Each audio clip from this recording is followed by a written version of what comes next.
Hello everyone, my name is Jen and welcome to the Book Refuge.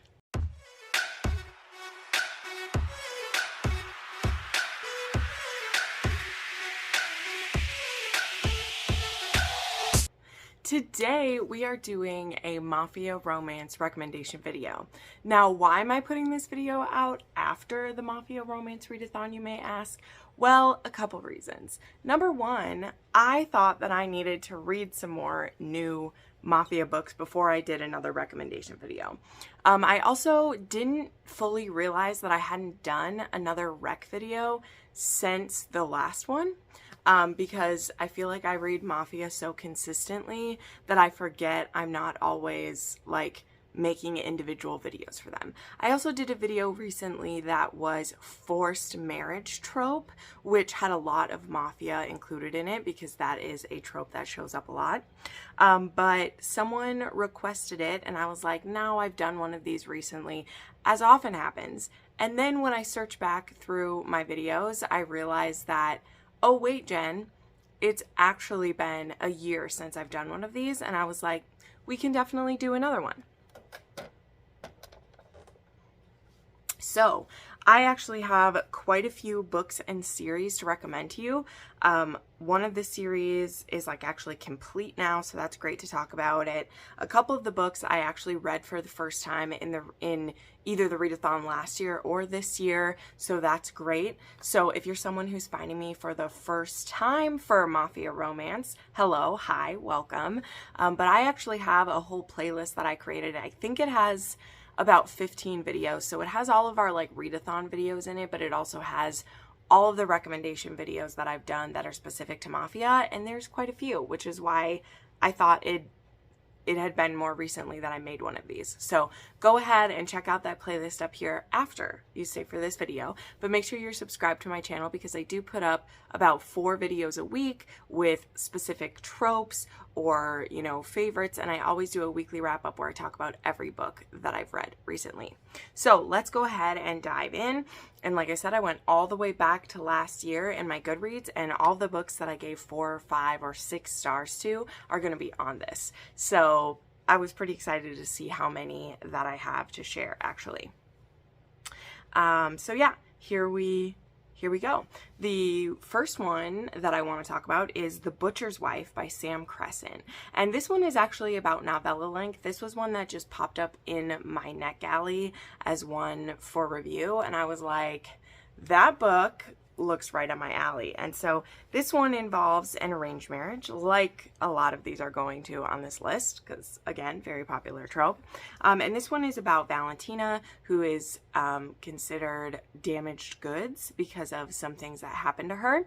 And so she had a fiance. She was supposed to marry someone kind of like, I think she was supposed to marry like the Don's son, and then after what happened to her, she was considered damaged goods and he didn't want her anymore, and she was okay with that. However, now the butcher, who is obviously one of the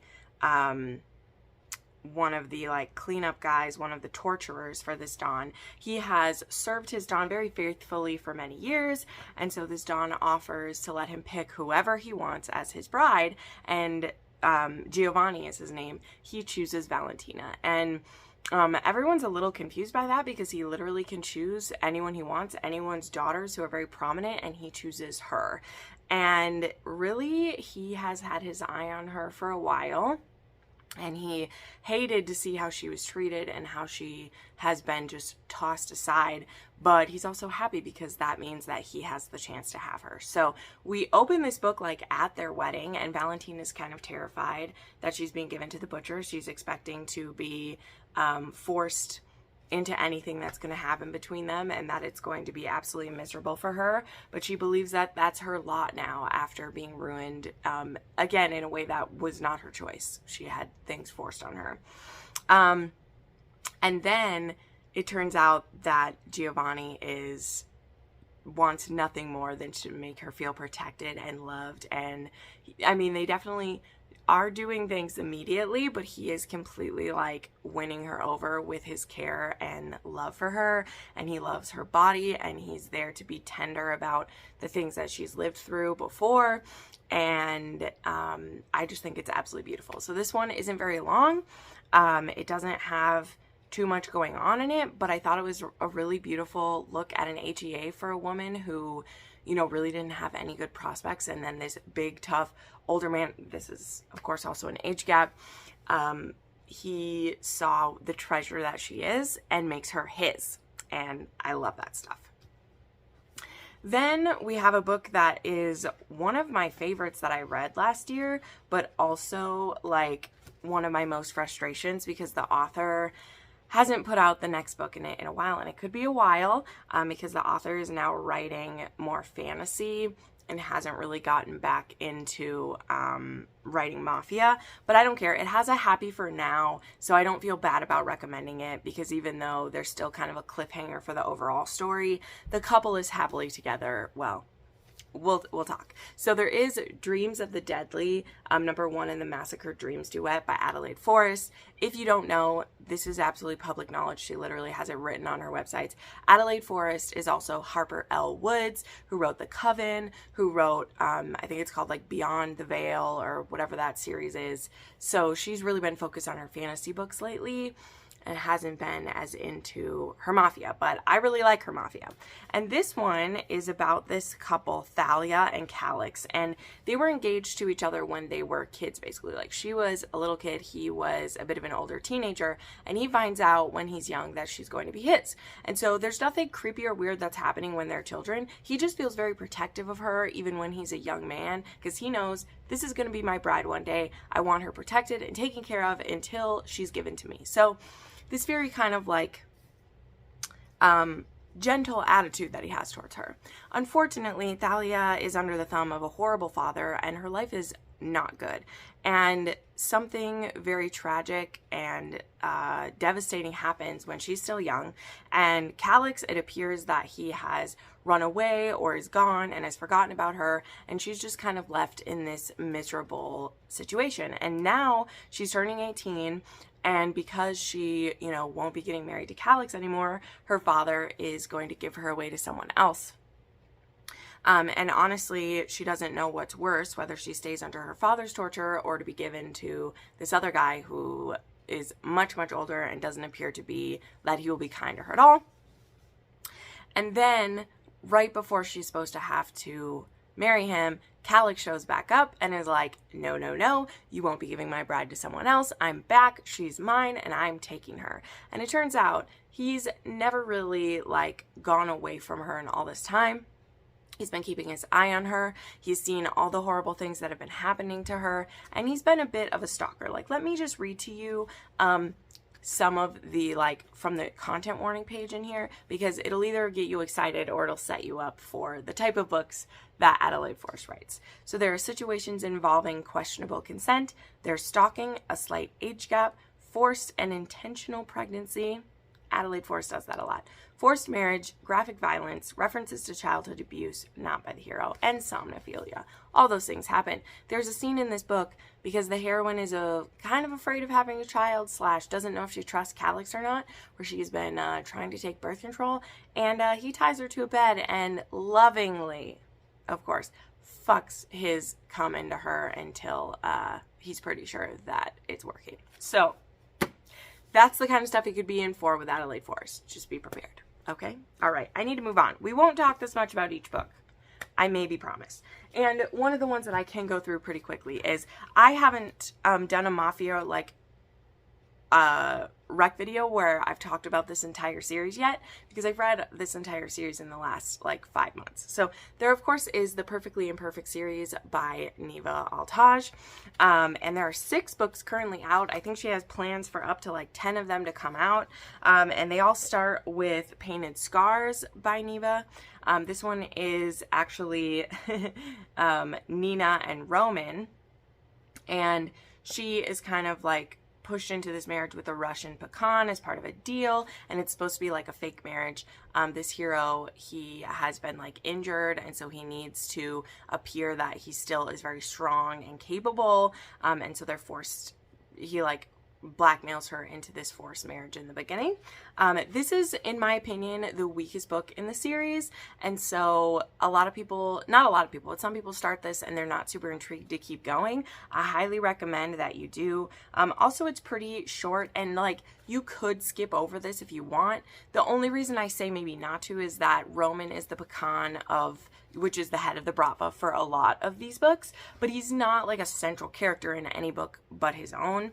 So it's up to you, of course, but just saying, if you don't totally feel this one, that's okay. I think in this one it has the most frustrating scenario between them, but again, I still had a good time with it.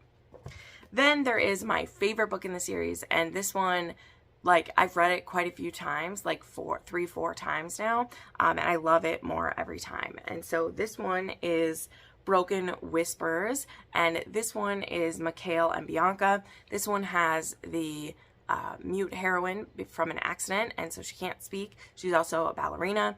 And we have our hero who is a single father, and he's actually watched her in the ballet and is a little bit obsessed with her. And when he discovers that she has to retire from ballet and is going to be used for an arranged marriage, he volunteers to be her husband because he doesn't want to see her with anyone else, even though he knows that he's not the, ideal husband for someone like her. But they're perfect. They're precious. They're beautiful. This book is honestly one of my favorite Mafia books I've read in the last couple of years, so I highly recommend. And again, it's another short one, but that doesn't lessen its impact for me. Then here we have Hidden Truths. This one is Sergei and Angelina actually escapes from her father's murderer. She is a cartel princess. Her father is murdered by one of his competitors, and that man is trying to force her into a marriage with him so that his power will be absolute. Her grandmother is able to smuggle her out in a shipment that's going to the US, and she ends up in the hands of Sergei, who he has PTSD. He is damaged in that way. He was used as an experiment for the military before he is now with his family in the, I think he's part of the Bratva. Yes, I think he's part of the Bratva. And he is part of a 2-man crew that takes on this shipment. And when he sees Angelina in there, he's like, I'm taking this girl home with me. And he proceeds to do that. And we go from there. We have Isabella and Luca in Ruined Scars. And this one has Isabella, who has wanted to be with Luca for quite a long time. So this one is a Cosa Nostra one. And he, in the beginning of this book, is actually discovering that his wife is a traitorous bitch. And so now he is single, and he's not like too sad about it that he is. And so the heroine, she is going to be his new wife. Only he plans for it to be a wife in name only because she's much younger than him, and he feels a little gross about it. Like, we actually have a hero who feels a little gross about it. However, the heroine really wants to be with him. Again, like, she's had a crush on him for a long time, and so she's very like frustrated that he wants their marriage to be in name only. This scene has a kink that not everybody knows about, but I think when you read it, it's extremely sexy. So I want to tell you, it's something that's called cock warming. And this isn't going to be the explanation one. You can go look up what that is. I know it'll scare you in your Google search, but I'm not going into it in this video. But it is a kink that I like a lot and doesn't show up very often. And so when it was in this, I really liked it. And it also kind of had like the inverse of that. And I'll let you experience what it is. Other trigger warnings in this one are, like, she considers this one is one of the more steamier ones that she's written. Because actually, a lot of these, for being pretty short, they're a bit of, like, slow burns within their story. And this one gets really spicy. And also the hero's a little, like, it also involves him being a little nervous about sharing some of his, like, kinks with her because she's so young. But she is, like, all here for it. She's totally into it. Then there's Stolen Touches. This one is book 5. This one I actually just reread this month for one of my patrons. And, oh, this one was sent to me from Stephanie, too. That is awesome. Thank you for sending me this, Steph. I think you sent me this just because. So that was really sweet. I love my patrons and friends. They're so great.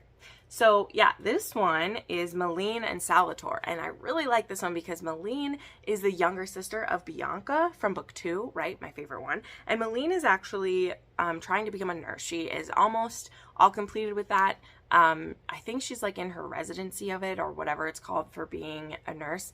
And she's in a city that she should not be in, because being the daughter of a different like mafia than what runs this town, she's put herself in danger.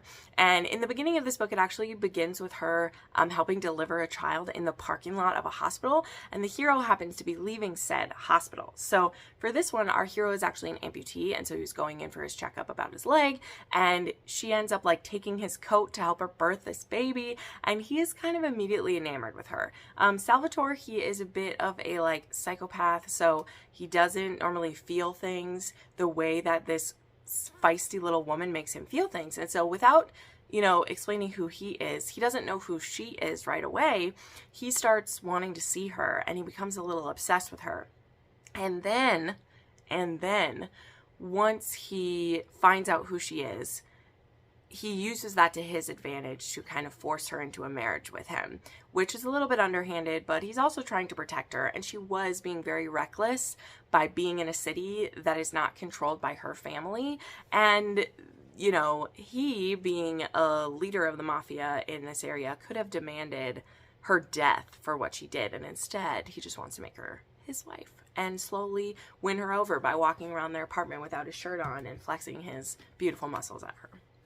And then we have the most recent release, which is Fractured Souls. This one is the darkest one in the series. I know they all seem pretty dark from some of the trigger warnings I said, but they do read with a little bit of humor. Like, there are animal companions, there are small children, there are things that can alleviate the books. And this one really is the toughest one. And the subjects taken on for Asya and Pavel are very heavy. And this begins with Asya actually being kidnapped into sex slavery and being forced to be a prostitute, being drugged and kept barely awake. And in the beginning of this book, so like in the beginning she gets kidnapped, but then very quickly it skips ahead and she's escaping, and she escapes naked after killing the man, or after the man who is raping her has a heart attack.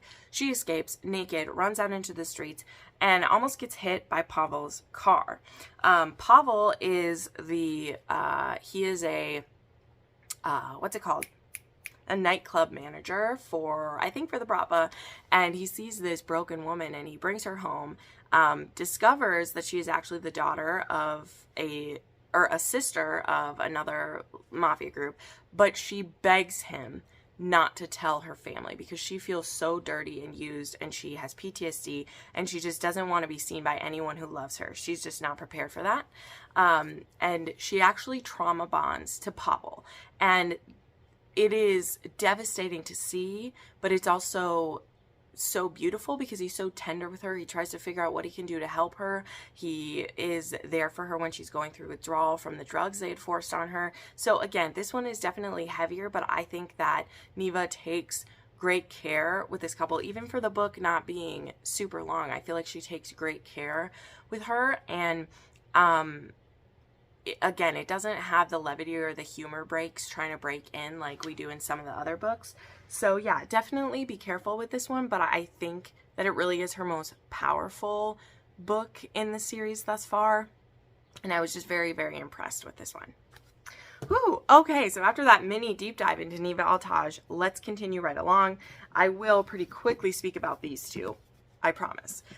So, two books that I read definitely last year, I have talked about in this series a ton. And then since I've last made a Mafia romance book, I've read two more books in the series. And that is The Kings of Italy by Mila Finelli. And so there is Mafia Madman, which is about Enzo and Gia. And if you do read the first 2 books in the series, you'll know that Enzo is kind of a big villain in those. But also, Fausto does go quite overboard in how he tries to punish Enzo. And this leaves Enzo very vengeful. His life is completely ruined. He's been battered and abused and barely alive. And so he wants to get revenge against Fausto. And who should he come across but Gia, who is the younger sister-in-law of Fausto, when he is in Paris. And so he decides this is a perfect opportunity to take her captive. And now Gia is in the hands of the Mafia madman, but she will not be cowed. Gia is so feisty and fierce, and I love her so much because he keeps her stripped and kept in a prison cell on his yacht, tries to keep her weak. And what does this girl do when she wakes up naked and afraid in his yacht? She starts doing fucking yoga. She starts doing yoga and keeping her strength up, and she refuses to let her mind be battered by him. And when he comes in to try to intimidate her and threaten to like sexually abuse her, she's like, bring it on. Bring it on. Give me your cock. Let me show you how you're not going to rule me. Like, I know that sounds so strange, but they're like push and pull, and her brattiness is perfection because he deserves it. This isn't a case of like in a relationship where you're like, stop being such a brat, Gia. You're like, no, you give it to him because he's taking this out on you and it's not your fault. So this was such a fun time. Like, it really is. And then there was Mafia Target, which is the most recent release. And this one, I was so glad when Mila Finelli announced this book, because this one is about Julio and Giulio, however we say it, and Alessio. Now, Giulio is the son of Fausto, and he actually had to like fake his death and kind of go into hiding because he is gay. And he was actually the one originally supposed to marry Frankie, and Frankie and him became really good friends. And when she like refused to marry him and also eventually, convinced Fausto to support his son, which we won't get into all that. I really love Fausto's journey in those first 2 books, and you can see one of my previous rec videos about how I feel about those 2 books. But we see Giulio is much changed by the years now. He's not the same naive kid who just wanted to be with his lover and escape the mafia. And he's definitely been more rounded back into it. So he is supposed to be dead and is in hiding, but he actually has still been helping his father's operation and actually kind of building like a name for himself, though it's supposed to be like a false name to a certain degree. And the thing is that someone who is a big enemy to the family, wink, wink, nudge, nudge over here, knows that Giulio is still alive and sends an assassin named Alessio after him. Now, Alessio is bisexual, and the first time he's supposed to kill Fausto, he actually gets distracted by Giulio and misses his shot. And this is the first time he's ever missed a shot and didn't get his target. And now he needs to redeem himself. He's been in a little bit of shame now since that happened and he missed his contract. And when a contract gets put out on Giulio, he sees this as a double whammy to redeem himself. He will prove that he can take any shot and get his man, as well as take out the man who it's his fault that he messed up before. So Alessio starts stalking him and following him, but he is just as entranced by him as he was before. And in the very first scene of this book, our intro to both of them, which was the first clip that she had shared when she was gonna do this book, because Giulio can't ever stay in one place too long, he can't have a boyfriend, the only way that he gets pleasure is to go into a club, find a man to suck him off, and leave before anything else happens. And Alessio lets himself be that man. And so after having this hot hookup where he, leaves Alessio unsatisfied and books it out of there, his father sends him a picture of the man who's trying to kill him. And it's the man who just had his lips around his cock in this club. And then begins this cat and mouse game across Europe and other countries while he tries to run, but Alessio isn't trying too hard to get him. So then we have the Sinner series, and okay, Okay, this is the series that I started in the Mafia Romance Readathon last time, and I will go through this series quicker. Oh my gosh, I'm doing horrible. This is so long. But the Sinner series is part of Michelle Hurd's, like, full world that she has. Like, she has so many interconnected books. There's currently a spin-off series that I am, like, trying to get through right now, but I've gotten behind. But yet her books come out so fast that I am, like, behind, and it's tough for me to catch up. But like, I really like her writing. It's pretty addictive. Now, when I read Taken by a Sinner, which this was actually gifted to me by, Nikki Darling, or by Desiree, in the middle of the Mafia Romance Readathon. She sent me this because everybody was reading it and loving it. And now I wasn't too taken with Taken by a Sinner. This one is Nicholas and Tess, and Tess wasn't raised in the mafia, but her mother is marrying into the mafia, and now she has an older stepbrother who is trying to, like, force her into an arranged marriage because it's his job to look out for her. So he's 36, she's 21, but he ends up not finding anyone else appropriate enough to marry her except himself because he's very much taken with her. So that's this book. And I didn't really love Nicholas. He kind of drove me crazy, and I wasn't a huge fan. But the way that this series worked is it was called the Sinner series, and there is this thing called the priesthood in this series. So what it is it's all these different heads of the mafia who are in, like, an alliance together. So there's the Greek mafia, the Irish mafia, the Costa, like, they're all in an alliance, and so each of these books is, like, about a different member of that. So then there was Owned by a Sinner, and this one is Liam and, hey, I think it's Haley, let me just check.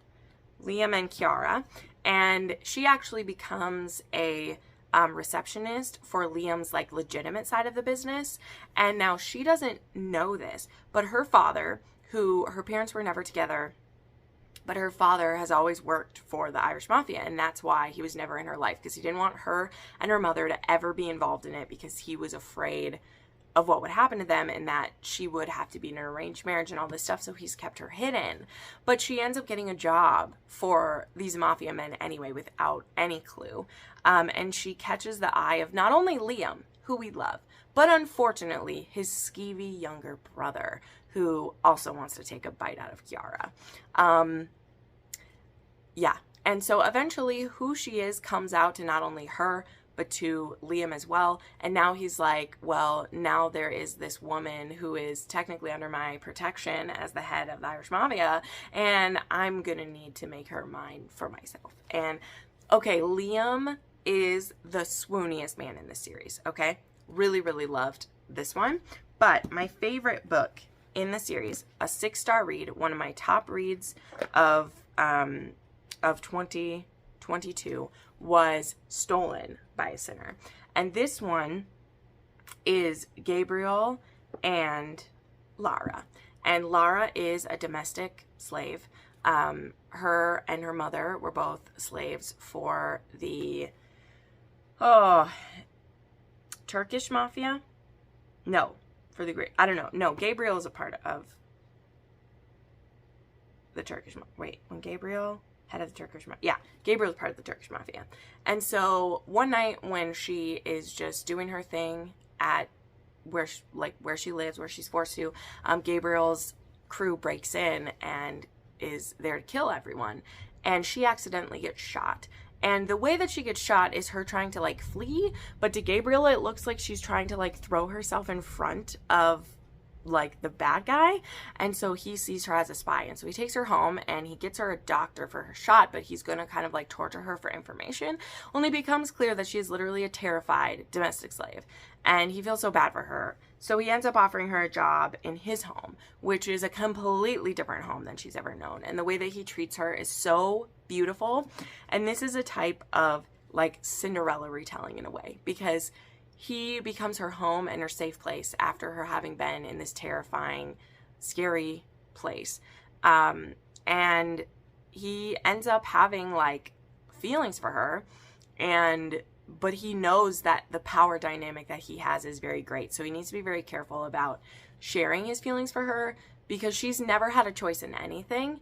And I really appreciated how Michelle Hurd wrote that, and how everything that they did was her choice, even though our hero is very dominant and he likes to be in control. He wants to make sure that she is consenting to be controlled if that ever were to happen, because he doesn't want to be another person who's just taking her control away. And I loved it. It was precious. It was beautiful.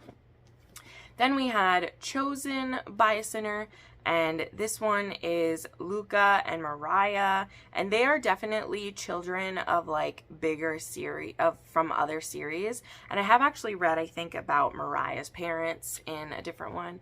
But anyway, this one is super interesting because it ends up being like, we got married in Vegas. So they are like family friends. Like her parents are almost like an aunt and uncle to him, but they're like having her birthday in Vegas and they end up getting married. Only it's one of those where like, he wasn't as drunk as he pretended to be. And oops, he's like, let's stay married for a certain amount of time before we get a divorce, because it might look bad if we got together and then got divorced right away. It'll look bad to our families. So we should like live together and pretend to be married. And oh yeah, I'm going to win you over because I want you for myself. So definitely cute. And it's really rare that you get to read kind of like a friends to lovers in the Mafia. Like it doesn't happen too often. And I feel like that one fits it.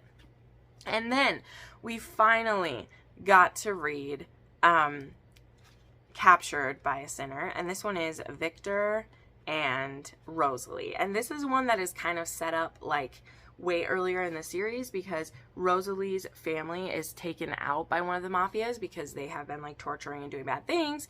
And so she gets taken by Victor, and he plans to just like be her guardian and protect her, because she's only 17 when he first takes her. Like, let me see. They're 17 and like 25. So they're actually not the biggest age gap in the group, but she is underage when he first takes her.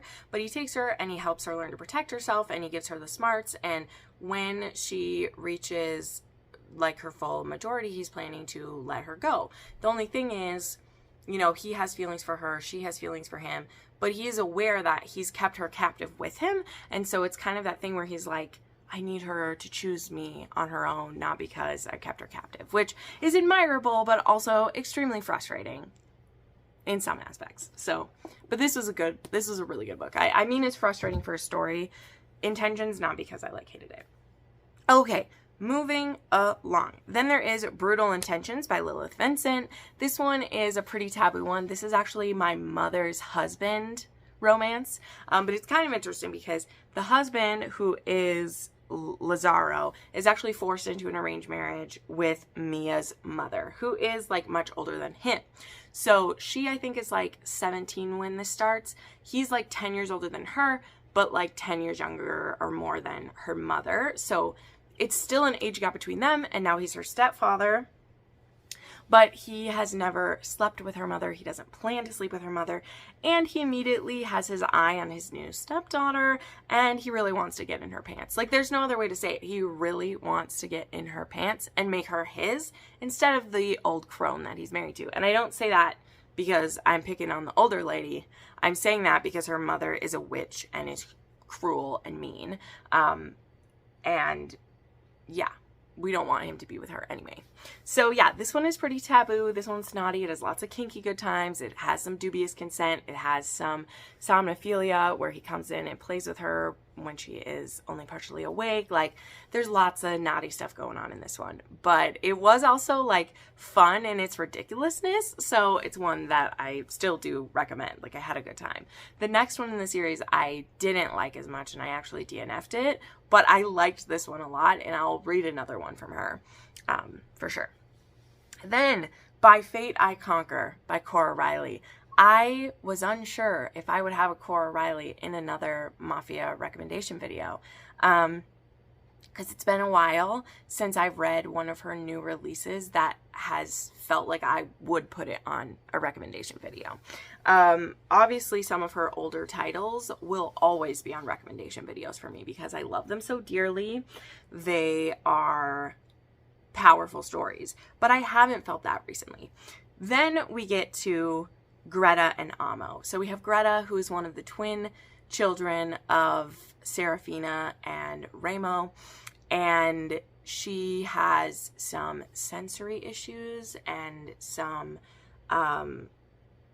mental divergences that kind of hold her back.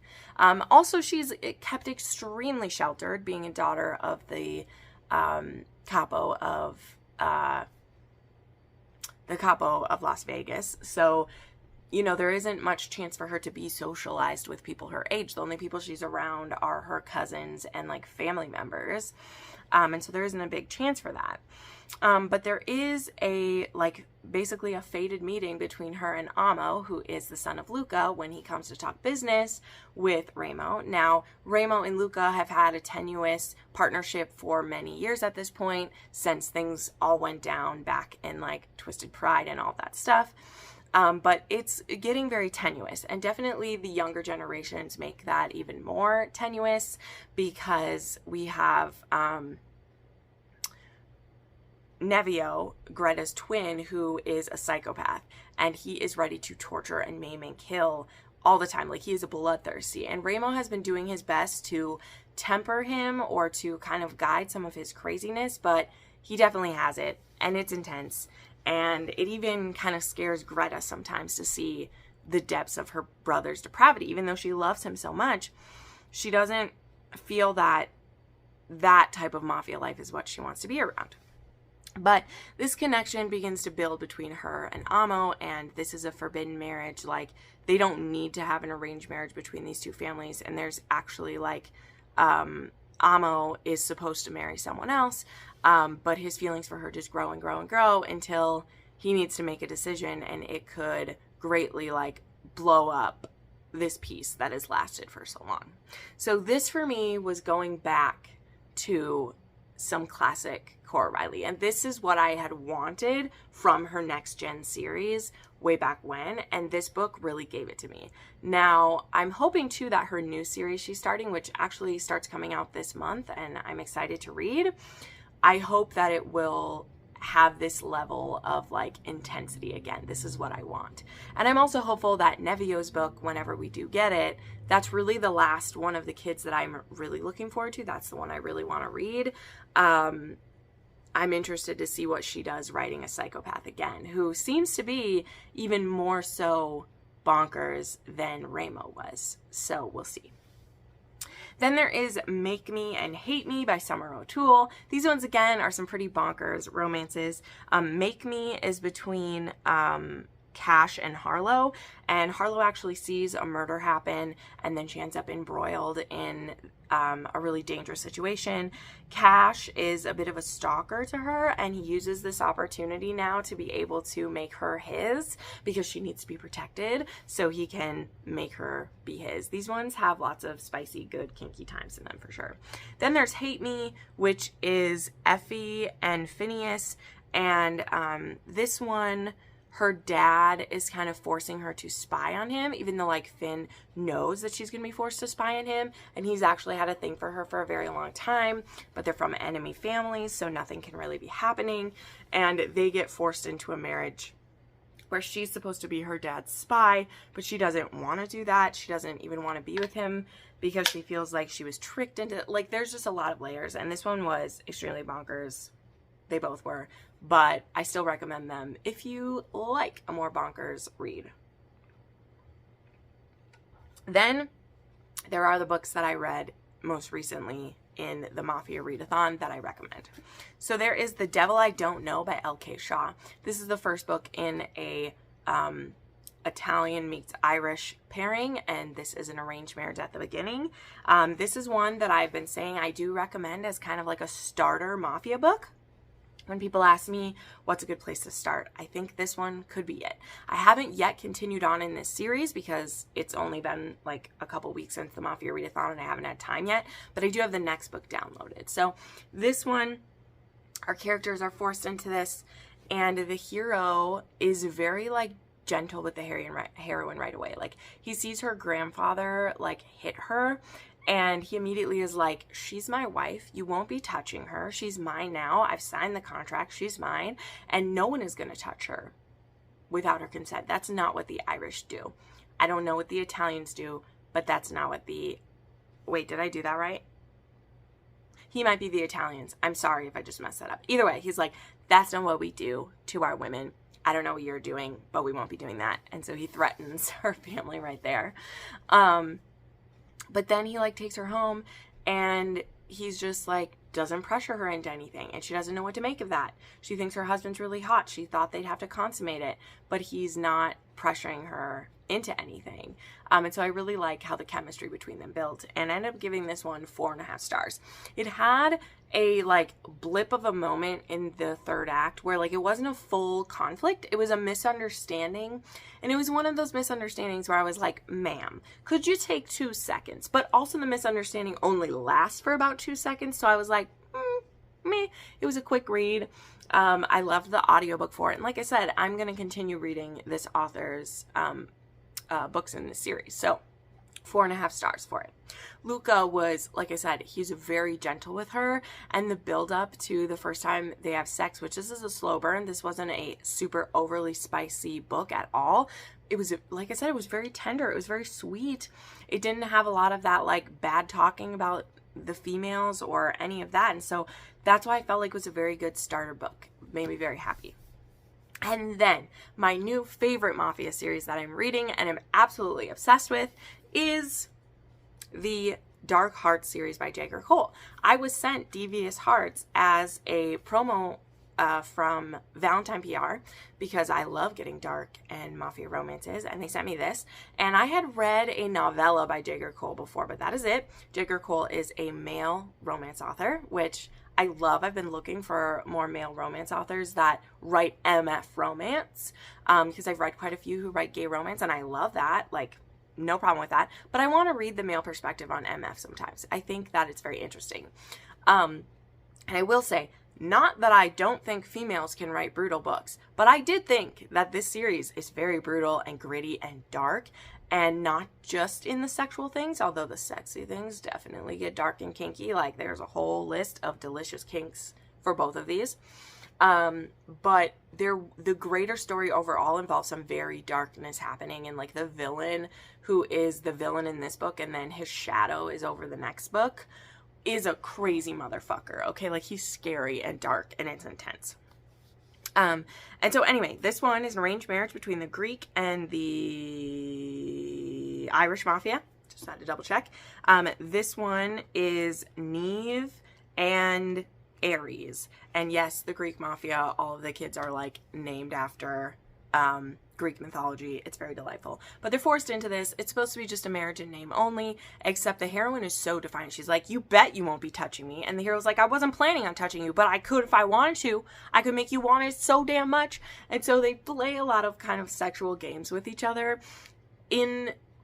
I wouldn't say like it's in a fun way, but it kind of feels fun because none of it is non-consensual, but also it's a lot of hate between them because they're like, oh, our families hate each other, and there is a history of something that really happened within the Irish mafia that like caused a lot of rifts within, and that is something that we are diving into in the other books, so I don't want to spoil it, but they really need this alliance. And Neve, who was going to school and had plans for her future, just gets thrown into this, and her uncle Killian, who we'll talk more about in a moment, he's like, it's either you or your sister who's going to have to marry him. Like, we need this alliance, Neve.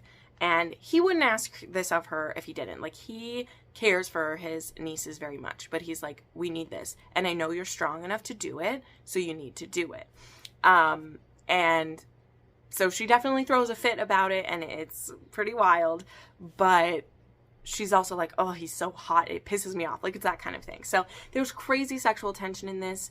But it isn't just sex, though there is a lot. This was a 4.5 on the spice scale, like it's up there. But the way that their connection starts to grow, and as she shares her damage, like the dark history of Neve and what she's lived through and how that relates to the villain in the story, I thought was handled very well, and it made this villain like truly terrifying. Like, it made him terrifying for sure. So yeah, I ended up giving this book 4.5 stars. And the reason I gave it 4.5 stars is I was ready to read the next book. So the next book had just come out. And I was like, I think the next book is going to be amazing. And so I wanted to leave myself a little bit of room. Not that I don't mind making all books 5 stars, but I was like, I'm just going to leave myself a little wiggle room. There might be something I like better. And boy, did it happen with Devious Hearts. So this one is Killian's book. So Killian being the uncle of Neve and the head of the Irish Mafia currently. There's a lot of shit that goes down at the end of Devious Hearts. And so we think we're kind of having a breather. And so at the beginning of this, we start in the heroine's POV, who the heroine's name, I can't remember right this second. Maybe it'll come to me while we're talking. But she is sent undercover to murder Killian. So she goes to a sex club that she knows he's been known to go to. She wears the sub bracelet that is the perfect, like, complement to what he likes. And she makes herself bait, basically. And she finds herself alone in a room with him, being really turned on by all the things that he wants because she likes them too. But their scene ends with, number one, him taking her virginity and her, like, instantly coming when he does. Because these two like to play rough. Okay, this one is like a 4.5 out of 5 on my spice scale. Like, it has all the things. And their, like, first interaction is her and him at this sex club and him taking her and her, like, instantly orgasming when he does. And then she stabs him and flees. And he is like, holy shit. Not only was this, like, my perfect woman, but why did this woman just try to kill me? And so Killian is a bit of a psychopath. And you know I love to read a psychopath. I really do. Because I've also already seen how he is able to compartmentalize and, like, how he cares about his nieces and his family. So I know that he does that. But he is a serial killer underneath it. But he does it by taking out the worst of the worst. So it is that scenario where it's like, he's a killer, he's a psychopath, but he only hurts the people that need it. And he does do that because he does have kind of this insatiable need to kill. And he is very smart about that, to only take it out on the evil. So he literally has a list of all of the naughty people in the city, and he will kill them when he needs to kill. He will hunt down the pedos and the rapists, and he will slaughter them. And so, you know, I think a lot of us can get behind that, but he's by no means a perfect man. So anyway, he hunts down this woman, and he is fascinated by her. He discovers who she is, which is the daughter of the villain in this series. And that doesn't mean she loves her father by any means. She's actually been blackmailed into trying to kill Killian. And the thing is, though, is some of the Irish mafia isn't necessarily loyal to the man that would, like, to the villain, but the family name feels very like you've torn this part of the family, like, through the mud. And so he comes up with a compromise that he will marry this girl to kind of make that rift end. And he's like, look, I've married my enemy's daughter. She's now my queen. Like, let this be done. But he's also excited to have her under his roof. And she makes him make a bargain that it'll only be for 6 months. And he's like, sure, it'll only be for 6 months. So it's supposed to be a fake made marriage, but none of us believe that. And now she also has the opportunity to discover and work through her kinks with him, because she wasn't faking that she liked the things he was doing to her, but she also was doing a lot of research on what he liked so that she could entice him. So this couple is fascinating. The things that Killian has lived through, the things that she has lived through, what her father put her through, the mental strain of that. Like, again, this series is very dark. And to me, that's where I feel the hand of Jagger Cole in here, is that it goes darker than some of the things I've read in quite a while. But I loved the relationship between both of the couples I've read so far. The next book, I think, is one of Aries' brothers. Is it Soiled Hearts? What is the third one going to be called? I can't remember, but it comes out in June, and I'm hoping I get an arc for that book. I want it so bad because I was just so into it. I was so into it. So yeah, highly recommend, but definitely on the darker edge. I gave Vicious Hearts 5 stars, and it is like a 5 on my spice scale. Like, it is way up there. It's intense. So there you go. Those are all the Mafia romance recs that I have for you. And this one, of course, being like a broad recommendation. I have other videos where I have more specific like kinks or niches within Mafia. So check that out. And yeah, make sure you like this video, subscribe to my channel. Check out my Patreon or Ko-Fi if you'd like to support me here at all. And I'll see you next time. Bye.